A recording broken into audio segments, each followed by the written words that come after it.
Do you know the power in your voice? Each time you speak, another woman is set free.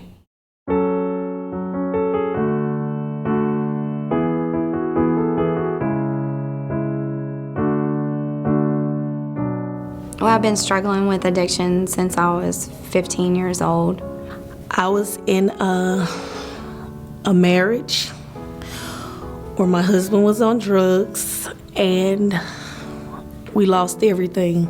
Of course, I didn't think I was going to be homeless, but I found myself being homeless. I found out that I suffer from a mental illness called severe depression. It wasn't easy as a single parent, finding daycare, working crazy hours. Well, I have a son. His name is Brian. He is 6 years old.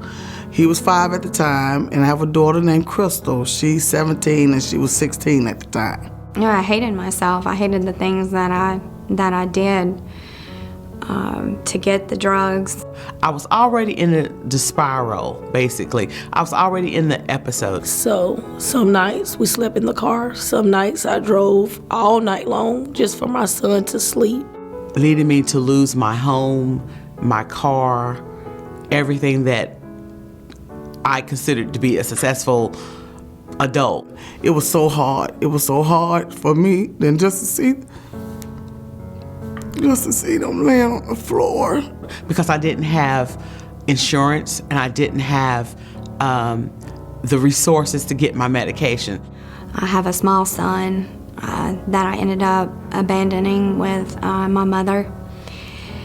And that sent me on a course for a whole entire year of using really hard.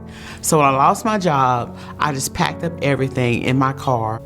I prayed every day, asking God to take me away because I felt like a failure for my children.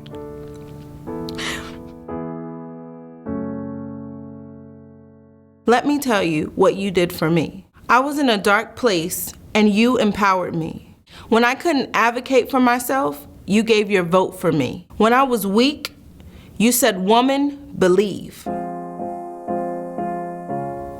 Finally, it just got to the point to where I knew that I needed help. So I got some help. I was so ready to move because you don't know what living in a room with 40 women is like. When I got here, it just seemed like bricks or layers just started pouring off of me. It was a new beginning for me. Our first thing was to sit down and talk to a case manager. Because the people here are so nice and so concerning about you. It just makes you feel at home, a home away from home. The case manager then took us through the essential goals that we needed, from savings to networking to making a plan. I didn't know how to pay any bills on my own. I had never paid a bill completely on my own, had a home in my name or a car, and I didn't know how to do these things. I didn't even know how to maintain a job and live. And one of the resources was a class called Getting Ahead. And we took this class, and at first I wanted to give up, but it helped me to understand that I could get ahead. And the program helps you look at your situation while you was out there in the situation, but you didn't know these things were actually called like poverty or middle class, wealthy. I had never done it, so I was nervous, but I also thought that it was going to be life-changing. My mom said if I could ever learn how to budget money, that I would be on my way. The YWCA Enrichment After School Program has helped my daughters with their reading because they wasn't reading on their grade level, but now they're reading at their grade level. One of them didn't have an interest in reading at all, but now she loves to read. You still have to make decisions. You have to decide to go to work. You have to decide to pay your rent.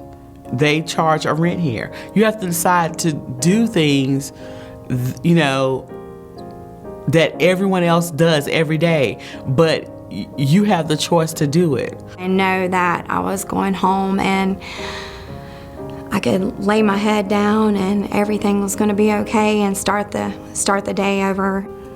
You can really make it. You can make it, but you have to want to make it. Hey, advocate giver. Yes, you.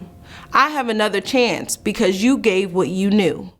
YWCA, never lose sight of what you do.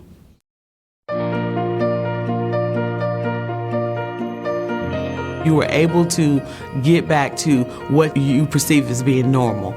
I'm going to the grocery store. I'm going to cook for myself today, whether it's eggs or steak. I feel like I'm still beginning. I have a little over 3 years of sobriety and being clean, but basically I feel like I'm 18 years old. Not only is the YWCA a place to help people, it's like a family. I thank the YWCA for caring enough to bring me and my kids to a place of safety. So we've moved out of the YWCA. We're now in permanent housing.